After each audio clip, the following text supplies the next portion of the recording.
Welcome back to the Culture of Currency, where today we are starting the series on taking areas of the world and highlighting cool series from those areas. And today we have my smallest of those, which is mainland Asia.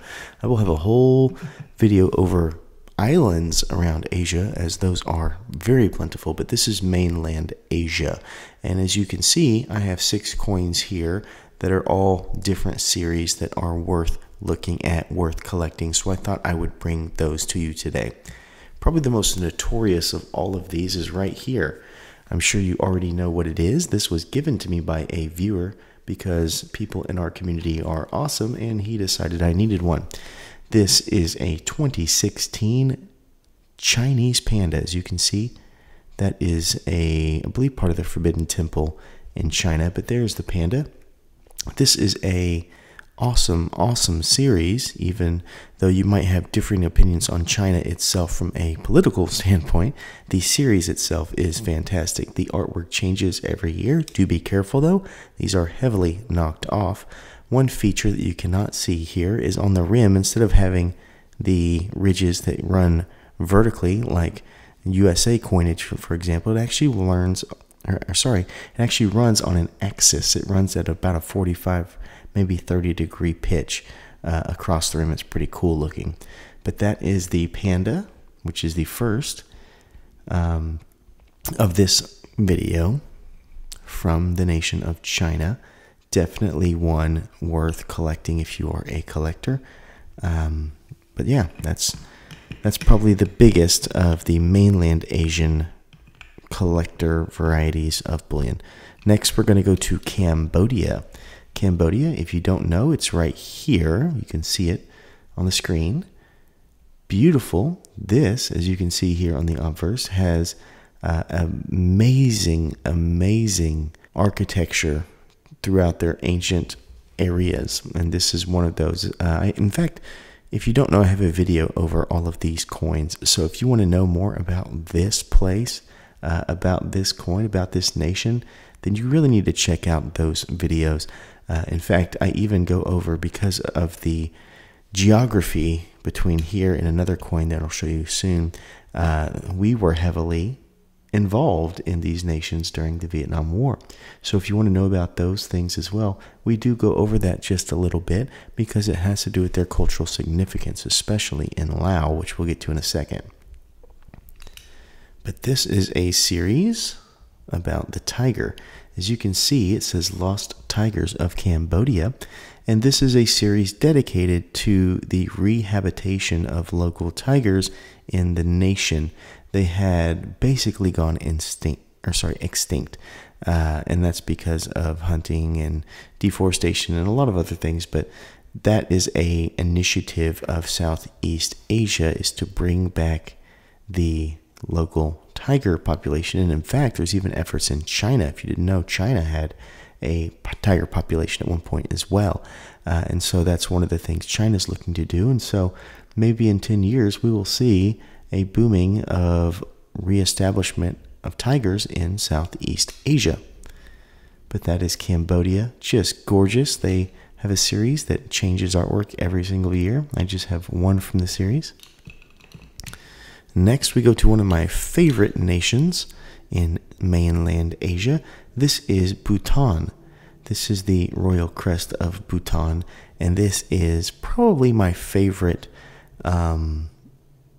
lunar series that is made. And the reason is because the importance of the lunar cycle to the actual nation of Bhutan. Bhutan is a hermit kingdom of sorts. It's the land of the thunder dragon, and it is geographically and really kind of politically in its own class.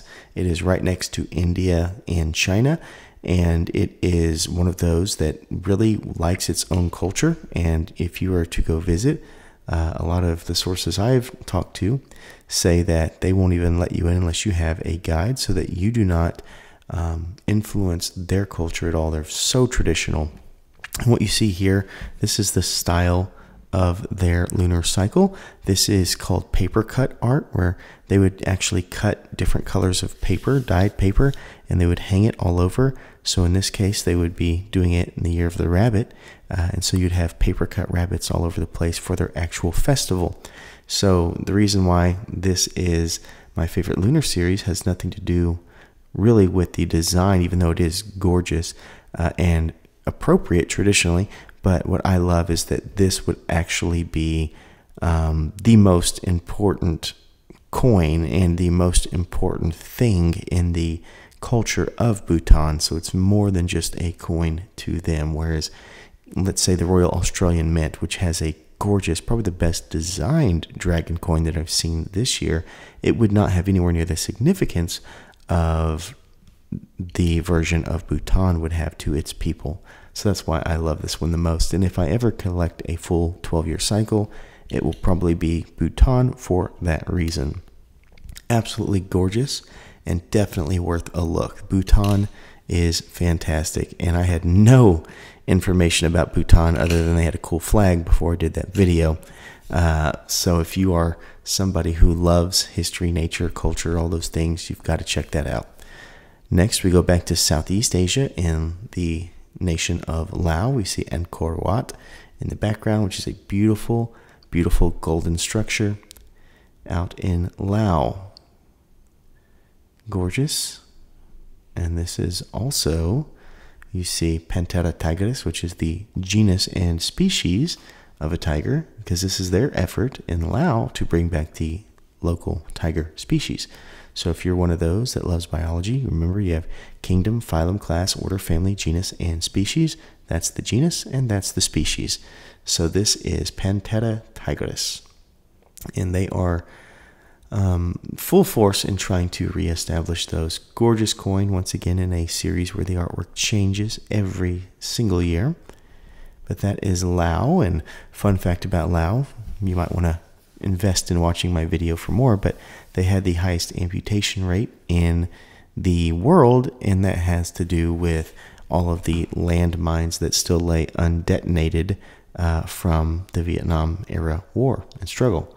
But they also had their own struggles, both them, Singapore and Cambodia, all were in some quasi-civil war type things going on throughout the years. So a lot of hurt, a lot of pain, but a lot of resilience as well.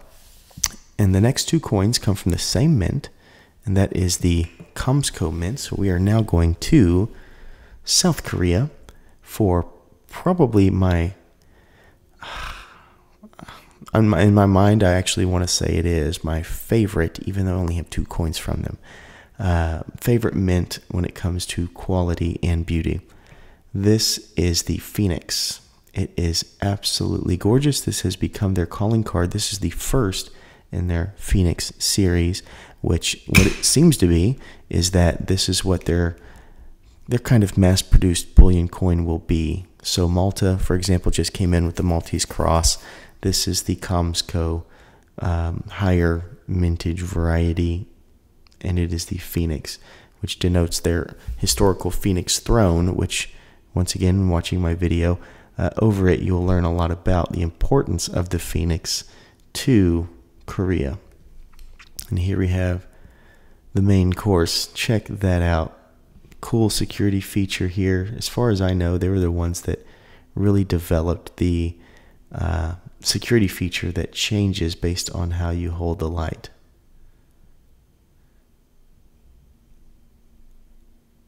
Really cool overall. One of my favorite coins, scored very high. I think this one was like a 54 out of 60, somewhere in there. One of the highest we've had score. Might have been 56. But absolutely fantastic. And our last coin, which is actually one of the highest scoring we've ever had, is right here.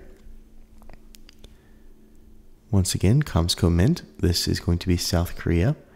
This is one of those where, even though it is beautiful on camera, you cannot get a feel for it unless you're holding it in person. So you can see you have our quality here, and then if we change it, it goes to AG.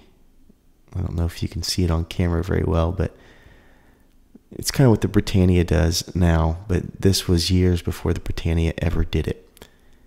Beautiful, beautiful texturing in the background. What you see here is actually a kind of enchanted shield type thing that's supposed to guard off spirits and all that. And you'll see it on the other side of the coin as well. This is the Chiwu. So they have a whole series that's based on their legendary warriors that helped, I guess, kind of found the area that they call home in Korea.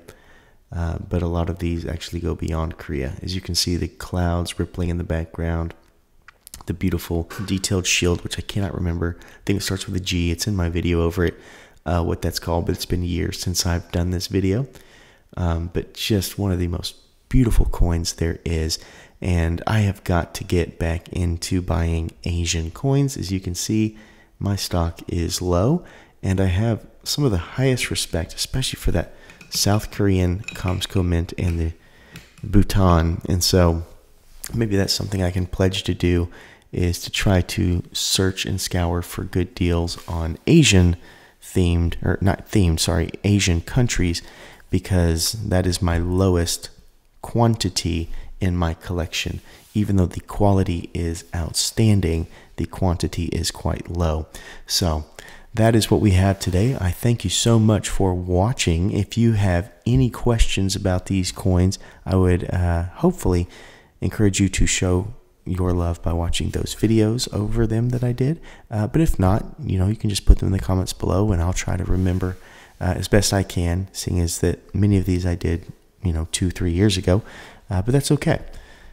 That's all we have. So I hope you remember to stay classy and current with the culture of currency.